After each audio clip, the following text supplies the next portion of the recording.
Tadjiahao, c'est Joy. Aujourd'hui, je vais vous parler de la prononciation en chinois.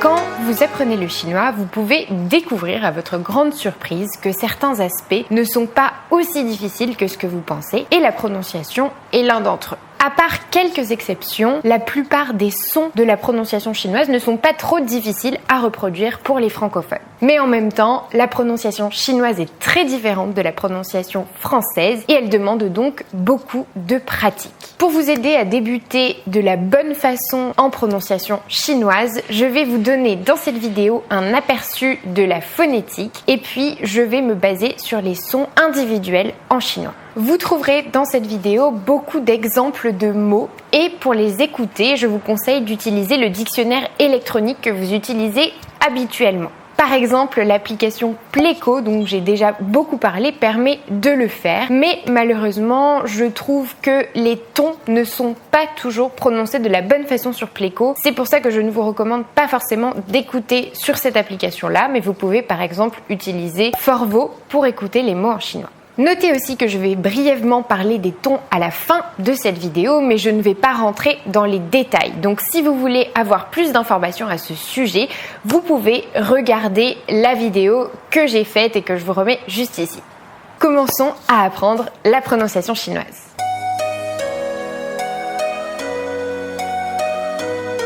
Les syllabes chinoises peuvent être divisées en deux parties, les initiales et les finales. Les initiales sont des sons de consonnes au début de la syllabe et les finales viennent après les initiales.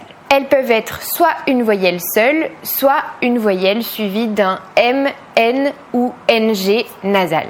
Mis à part les sons nasales et le R dont je vais vous parler juste après, les syllabes chinoises ne peuvent pas finir par d'autres lettres que celle-là. Toutes les syllabes en chinois doivent avoir une finale, mais elles n'ont pas forcément une initiale. Voici quelques exemples pour vous montrer comment cela fonctionne. On a par exemple bing, la glace, donc le B est l'initiale, le ing est la finale, et donc ça se prononce bing.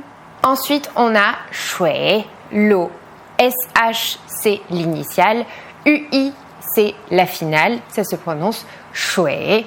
Ensuite, dans le caractère ai, qui veut dire l'amour, il n'y a pas d'initiale et la finale c'est ai, donc la prononciation c'est ai. Avec toutes les combinaisons d'initiales et de finales, le chinois standard moderne a un peu plus de 400 syllabes possibles en tout. La première étape pour apprendre à prononcer correctement le chinois, c'est donc d'apprendre à prononcer toutes les initiales, les finales et toutes les combinaisons possibles. Heureusement, pour vous qui apprenez le chinois, il y a un outil qui va vous aider dans cette tâche, c'est le système de romanisation du pinyin. Mais il y a quelque chose que vous devez savoir dès le départ sur le pinyin et nous allons en parler tout de suite.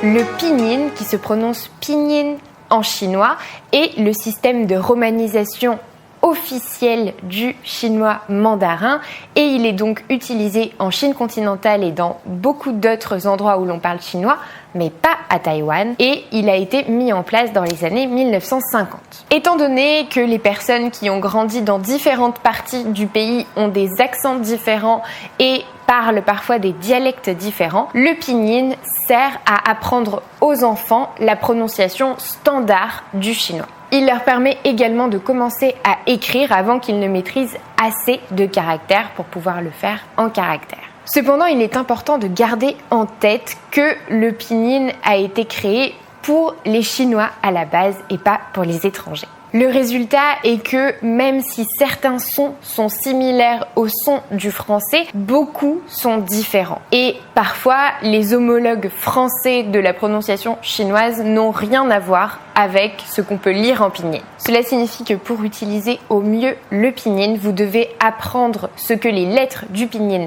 représentent et bien sûr apprendre à les prononcer correctement. Une fois que vous aurez fait ça, prononcer tous les sons du pinyin sera beaucoup plus facile. Nous allons maintenant voir en détail toutes les initiales et toutes les finales pour vous aider à prononcer correctement tous les sons du pinyin.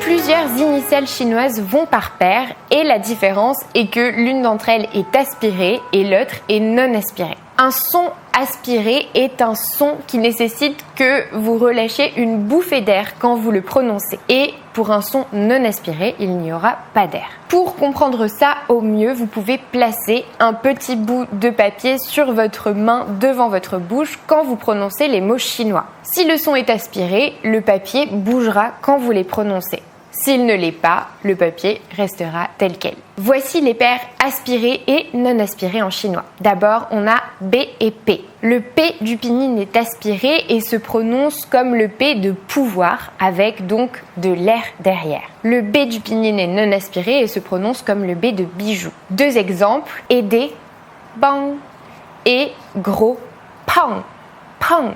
Ensuite, on a D et T. Le T du pinyin est aspiré et se prononce comme le T dans le mot touriste. Le D est non aspiré et se prononce comme le D dans le mot dire. Deux exemples, tong qui veut dire l'Est et être d'accord, tong yi. Le G et le K. Le K du pinyin est aspiré et se prononce comme le K dans koala. Le G du pinyin est non aspiré et se prononce comme le G de gourde. Les deux sons sont prononcés à l'arrière de la gorge. Deux exemples, on a regarder, voir, kan. Et ensuite on a sec, gan. Ensuite on a le J et le Q. Ces deux sons vous demanderont un peu de pratique étant donné qu'ils ne ressemblent pas vraiment à des sons qu'on a en français, même s'ils ne sont pas trop difficiles à maîtriser. Le J du pinyin est similaire au J dans le mot jin et il est non aspiré. Cependant, il est un peu plus léger que ce son-là. Le Q du pinyin est complètement différent de la prononciation française. En chinois, il se prononce de la même façon que le J, mais il est aspiré. Pour le maîtriser, essayez de vous entraîner à prononcer le son J, puis à ajouter donc de l'air quand vous prononcez cette lettre. Deux exemples, le verbe enseigner, jiao, et le pont, tiao, tiao. Ensuite, on a le ZH et le CH. Le ZH du pinyin est similaire à un son comme un D et un J qui le suivraient et il est non aspiré. Pour le prononcer de la bonne façon, vous devez replier votre langue vers l'arrière. Pour prononcer le CH du pinyin, utilisez la même position de votre bouche, mais faites de l'air quand vous prononcez le son. Deux exemples, le nom de famille est aussi le classificateur pour les objets plats comme les lits, les tables, les bureaux, etc. Chang.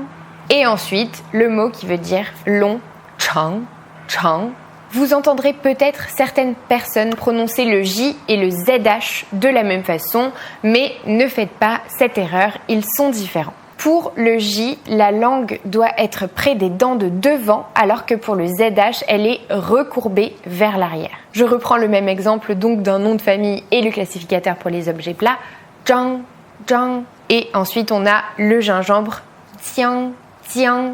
Vous entendrez aussi beaucoup de personnes prononcer le Q et le CH de la même façon, mais ils sont très différents, donc faites attention à ça et pratiquez bien. Vous pouvez vous entraîner par exemple avec les deux syllabes de la ville de Chongqing, donc en chinois, Chongqing.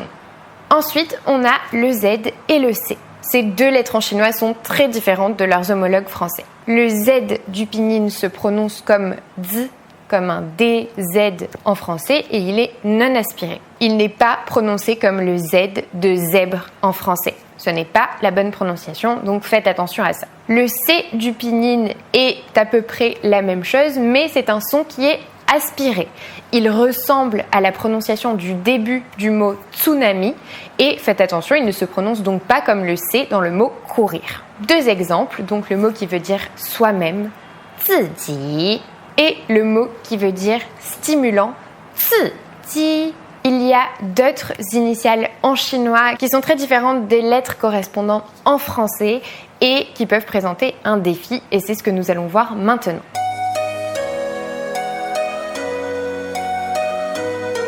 D'abord le S, le SH et le X.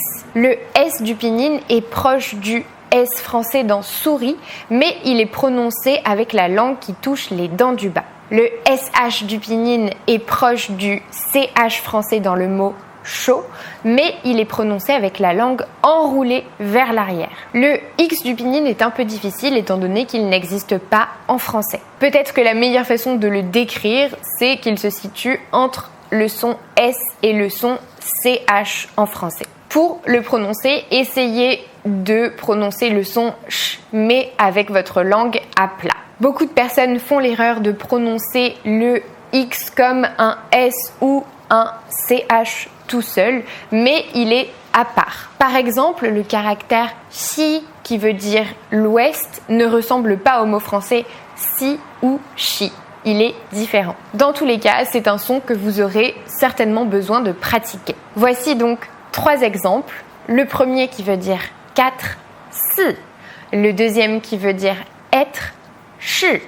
Et donc le troisième qui veut dire l'ouest, si, si. Passons maintenant au R. Le R du pinyin est une autre lettre qui est assez difficile à expliquer et à maîtriser. Il n'a rien à voir avec le R français, donc n'essayez surtout pas de le prononcer de la même façon. À la place, il est proche du J dans jouer et la langue doit être recourbée vers l'arrière quand vous le prononcez. En fait, la difficulté principale du pinyin, c'est qu'on essaye souvent de concilier la façon dont on pense que la lettre doit se prononcer avec sa prononciation réelle. Et c'est vraiment le piège. Le meilleur conseil est d'oublier la forme écrite et de vraiment écouter le son. Si vous arrêtez de penser au R français et que vous vous concentrez sur la reproduction du son que vous entendez, ça va devenir beaucoup plus facile. Un exemple pour le R, c'est connaître une personne. 认识. Passons maintenant au H. Le H du pinyin est un peu plus simple. La meilleure façon de le décrire est de dire qu'il ressemble au R français dans le mot roi. Cependant, la prononciation peut varier entre les locuteurs et les régions de Chine. Un exemple, le mot qui veut dire rivière, he, he.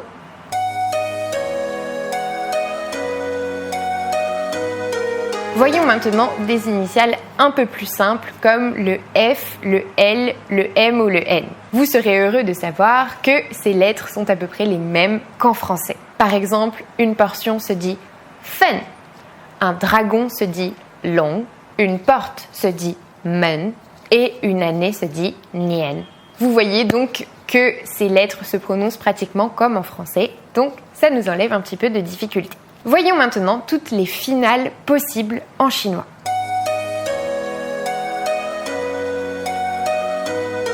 Les finales qui commencent par A. Les finales qui commencent par un A sont relativement faciles à prononcer car elles ressemblent à des sons qu'on utilise en français. Cependant, comme d'habitude, écoutez bien le son et reproduisez vraiment ce que vous entendez et pas le son en français. Le A du pinyin est similaire au A dans le mot chat. Ta, ça veut dire il, lui. Le AI du pinyin se prononce comme le mot aïe en français. Par exemple, l'amour, aïe. Le AO du pinyin se prononce comme la fin du mot ciao. Donc, on a le verbe arriver, dao. Le AN du pinyin est similaire à la prononciation du mot an en français. Man, ça veut dire lentement, lent. Le ANG du pinyin est similaire à la fin du mot yang. Tang, tang, qui veut dire une soupe. Maintenant, voyons les finales qui commencent par un E.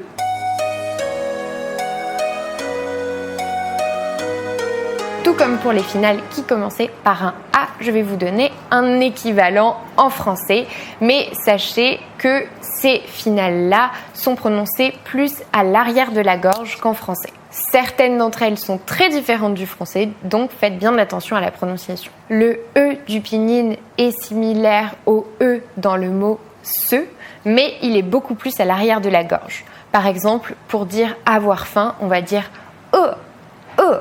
Le EI du pinyin est comme le son à la fin du mot veille, mais il est beaucoup plus à l'arrière de la gorge et les lèvres sont tirées en arrière quand on va le prononcer. Par exemple, pour dire noir, on va dire hei, hei. Le EN du chinois est similaire au son qu'on entend dans le mot ben, mais il est plus nasal. Par exemple, pour demander, on va dire wen, wen. Le ENG du pinyin est similaire au son qu'on vient de voir, donc EN suivi par un G, un petit peu comme dans le mot dingue en français. Pour dire une ville, on va dire Chengshi, Cheng.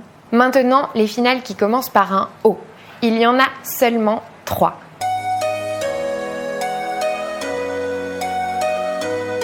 Le O du pinyin doit se prononcer comme si on prononçait un O et puis un léger E à la suite. Je vous donne un exemple. Le verbe toucher, sentir, moi. Le OU du pinyin est comme le son à la fin du mot do, mais il est un peu plus rond. To, qui veut dire tous. Le ONG du pinyin est semblable à la fin du mot gong. Pour le prononcer correctement, vous pouvez prononcer le son OU et ajouter un NG à la fin. Par exemple, le mot dragon, long. Les finales qui commencent par I.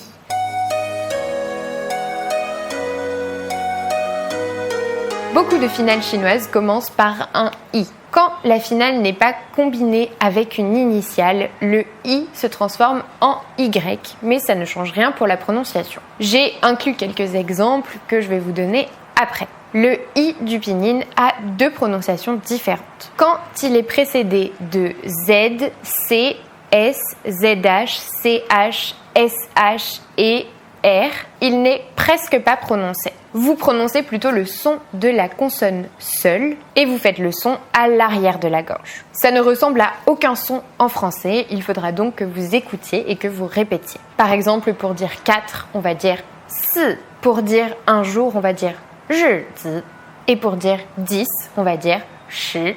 Quand il est précédé par une autre lettre, il est prononcé comme le I dans li, mais avec les lèvres plus tirées vers l'arrière. Par exemple, pour dire 1, on va dire i. Pour dire 7, on va dire ti. Le IA du pinyin est comme le son à la fin du mot sia. Et pour vous donner un exemple, on a le caractère sia, qui veut dire en dessous. Le IAO du pinyin se prononce comme si on prononçait toutes ces lettres les unes à la suite des autres en français, comme dans ciao par exemple. Donc on a le caractère diao, s'appeler. Le IE est comme le son IE dans le mot pierre en français. Par exemple, tie, une rue. Le IU peut être un petit peu difficile au début, mais c'est simplement parce que l'écriture peut nous induire en erreur en tant que francophone. Mais la prononciation, c'est comme dans le mot yo-yo. Par exemple, tio, qui veut dire vieux, ancien. Le IAN est prononcé comme la monnaie japonaise, le yen, avec un I au début. Par exemple, sien, qui veut dire d'abord, ou yen, qui veut dire la fumée. Le IANG se prononce comme le mot yang à l'arrière de la gorge et avec les lèvres tirées vers l'arrière. Par exemple, on va dire, pour dire fort, tiang. Et pour un mouton, yang. Le ING se prononce comme la fin du mot coaching avec un I au début. Par exemple, xiang, qui veut dire ok, d'accord, ou yingguo, c'est l'Angleterre. Le IONG du pinyin n'est pas présent dans des mots français, mais il n'est pas difficile à comprendre. C'est comme la fin du mot gong avec un I juste avant. Par exemple, xiong, un ours, yong, utilisé. Les finales qui commencent par un U.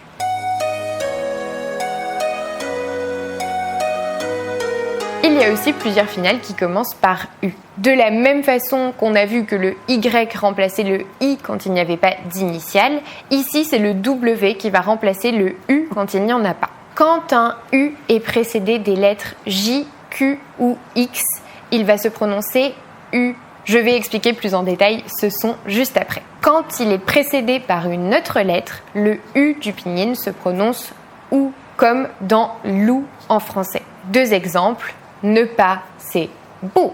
Et 5, wo. Le UA du pinyin est comme la fin du mot choix. Par exemple, roi, une fleur, tingwa, une grenouille. Le UO du pinyin se prononce comme s'il y avait le son OU, puis le son O en français. Par exemple, enlever ses habits, toi, et je, moi, wo.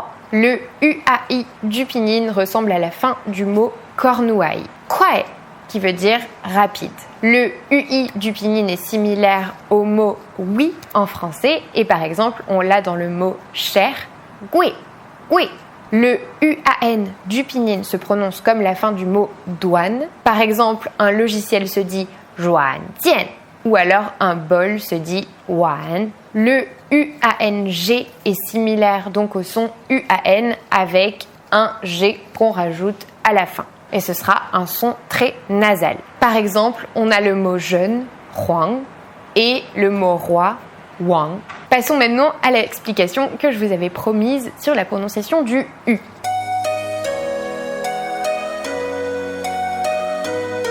Tout comme le U, le pinyin utilise également la lettre U tréma et le son est différent. Ce n'est pas un gros problème en soi, mais voici ce qui peut être un peu compliqué. Comme les lettres J, Q et X ne peuvent jamais être utilisées avec le U normal, le tréma n'apparaît pas sur le U qui suit ces lettres, même s'il doit être prononcé comme U. De plus, comme les finales qui commencent par un I, si une finale qui commence par U tréma n'a pas d'initiale, le U tréma est remplacé par un Y.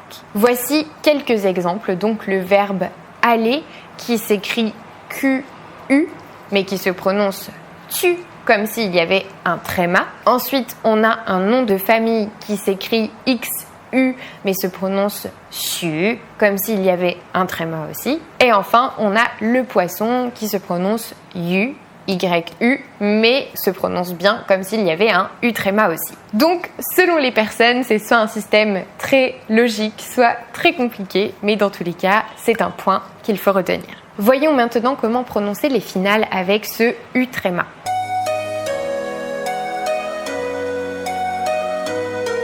Le U tréma du pinyin est similaire au mot U en français. Par exemple, on a la couleur le vert, lu. Et si on compare avec la route, loup, vous voyez que ce sont deux sons très différents. Ensuite, on a une fille, nu, qu'on peut comparer avec nu li, qui signifie faire un effort. Et enfin, on a le mot quartier, tu. Ensuite, on a le U tréma E, qui est un son un petit peu compliqué. Vous pouvez commencer par prononcer le U tréma, suivi par le mot et en français. Par exemple, jueting, décider, ou alors étudier, xue. Le U tréma AN du pinyin se prononce comme le U tréma suivi par le mot an en français. Par exemple, on a le mot entier, tuan, et le mot choisir, xuanze. Le U tréma N du pinyin se prononce comme le mot une en français. Par exemple, chunzi, c'est une jupe.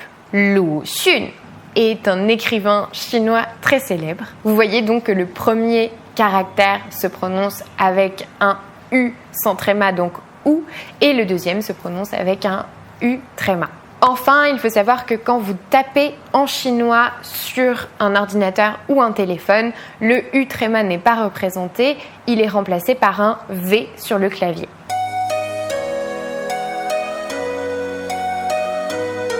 Pour terminer la section sur le pinyin, il y a une lettre dont il faut parler quand elle se trouve à la fin des mots, c'est le R.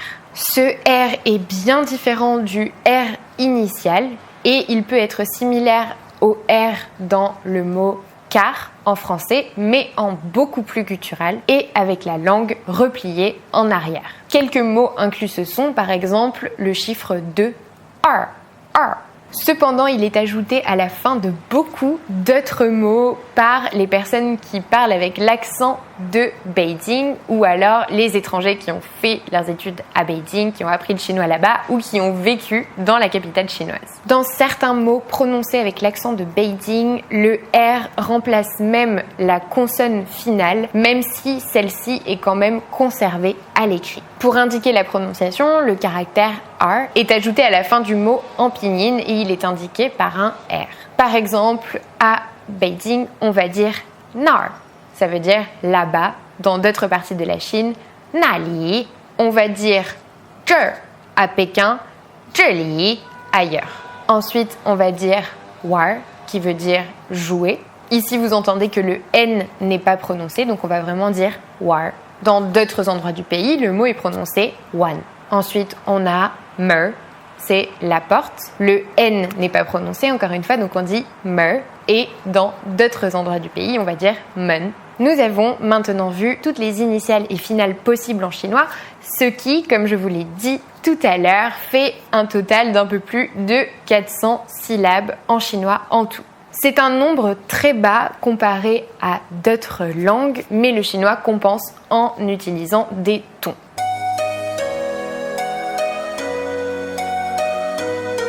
Vous pouvez prononcer chaque syllabe avec les 4 tons possibles. Le premier ton est plat et plus aigu que votre voix habituelle. Le deuxième commence bas et monte. Le troisième commence haut, descend, puis remonte. C'est le ton le plus grave. Le quatrième commence haut et descend. Pour quelques syllabes, une version neutre sans ton est également possible. Le concept des tons est différent de l'intonation. En français, vous pouvez changer le sens d'une phrase en changeant l'intonation de celle-ci, et c'est pour ça qu'en faisant une intonation montante en français, on peut transformer une phrase affirmative en phrase interrogative. De la même façon, vous pouvez également utiliser l'intonation en français pour exprimer la surprise ou la colère en utilisant les mêmes mots. Cependant, en chinois, prononcer une syllabe avec un ton différent change complètement le sens du mot. Donc si vous prononcez le mot mai au troisième ton, cela veut dire acheter, mais si vous le prononcez au quatrième ton, mai, cela veut dire vendre. Je ne vais pas rentrer dans les détails ici, mais comme je l'ai mentionné tout à l'heure, si vous voulez avoir plus d'informations et apprendre tout ce qu'il faut sur les tons, je vous remets la vidéo ici. Par ailleurs, les tons en chinois ne sont pas optionnels, comme je l'ai déjà dit dans plusieurs vidéos. Donc en plus de travailler sur les initiales et les finales et bien sûr la prononciation globale, il faut bien entendu travailler les tons. Pour beaucoup de personnes, maîtriser les tons est l'un des aspects les plus difficiles du chinois. Pour terminer, voici quelques astuces qui vous aideront dans votre prononciation en chinois.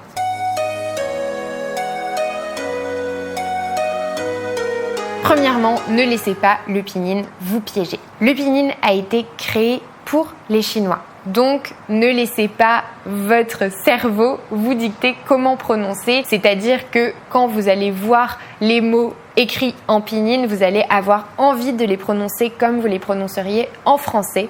Mais ne vous laissez pas induire en erreur par ça parce que c'est le chemin direct vers une mauvaise prononciation. Par exemple, le caractère ren qui veut dire très, on ne peut pas le prononcer en comme on aurait dans le mot lent en français. Pour éviter ça, écoutez le mot chinois et surtout répétez-le plusieurs fois. Ne laissez pas la façon dont vous pensez qu'il devrait se prononcer vous induire en erreur. Deuxièmement, un son proche n'est pas assez bon. Un problème commun quand on essaie d'apprendre une langue étrangère, c'est que la plupart des gens essayent de trouver le son le plus proche possible et ensuite ils se disent que c'est bon. Cependant, encore une fois, si vous faites ça, votre prononciation en chinois va paraître très étrangère. À la place, essayez d'écouter les sons attentivement et répétez-les plusieurs fois. Passez encore plus de temps sur ceux pour lesquels c'est plus compliqué pour vous. Par exemple, le nom du président de la Chine est Xi Jinping. Vous entendrez souvent les présentateurs mal le prononcer et dire par exemple Xi Jinping, mais ce n'est pas comme ça qu'il faut le dire et il ne faut surtout pas s'en contenter. Cela peut être suffisant pour un présentateur qui ne parle pas chinois, mais ça ne l'est pas pour quelqu'un qui étudie la langue. Donc faites un effort pour le prononcer correctement. Ensuite, les sons chinois se forment à l'arrière de la gorge. Les sons des différentes langues sont produits à différents endroits de la bouche. Le chinois se prononce à l'arrière de la gorge. Si vous essayez de former des sons chinois dans la même partie de la bouche où vous formez les sons français, vous n'aurez pas l'air de parler chinois. Essayez à la place de trouver la partie de votre bouche où le chinois doit être parlé et faites-y les sons. Si vous pouvez faire ça, votre prononciation en chinois sera considérablement améliorée. Enfin, pratiquez la prononciation chinoise. Dans toutes les langues, vous avez besoin de temps pour pratiquer les sons et la prononciation, et en chinois, c'est encore plus le cas. Commencez par pratiquer des mots individuels en vous référant à ce guide, par exemple, en pratiquant ceux avec lesquels vous avez le plus de difficultés. Parlez toujours à haute voix et assurez-vous aussi de passer du temps sur les tons. Ensuite, commencez à pratiquer des phrases en les assemblant mot par mot et aller de plus en plus vite au fur et à mesure. Lire à haute voix est également une technique qui peut vous aider et que vous pouvez utiliser. La prononciation chinoise est évidemment très différente du français et ça vous prendra peut-être du temps pour devenir bon à la prononciation. Cependant, ce n'est évidemment pas impossible et le temps que vous passez sur la prononciation paiera forcément puisqu'à la fin, vous aurez une prononciation beaucoup plus claire et beaucoup plus précise. Bien sûr, faites l'effort de pratiquer et cela viendra avec le temps. J'espère que je vous ai donné toutes les informations dont vous aviez besoin sur la prononciation chinoise dans cette vidéo et que j'ai répondu à toutes vos questions sur la prononciation. Si c'est pas le cas, mettez-moi un commentaire si vous avez encore des questions. Mon meilleur conseil est vraiment de faire l'effort de travailler votre prononciation, surtout au début de votre apprentissage. Écouter du chinois vous aidera aussi. Au départ, les sons que vous produirez vous paraîtront sûrement bizarres et étrangers, mais avec le temps, votre prononciation sera très claire et vous arriverez à parler couramment et correctement. Jiayou! Voilà, c'est tout pour cette vidéo. Si elle vous a plu, mettez-moi un pouce bleu. Dites-moi en commentaire si c'est plus clair pour vous. Si vous avez des questions, mettez-les en commentaire. Abonnez-vous à ma chaîne YouTube et moi je vous dis à bientôt pour une prochaine vidéo.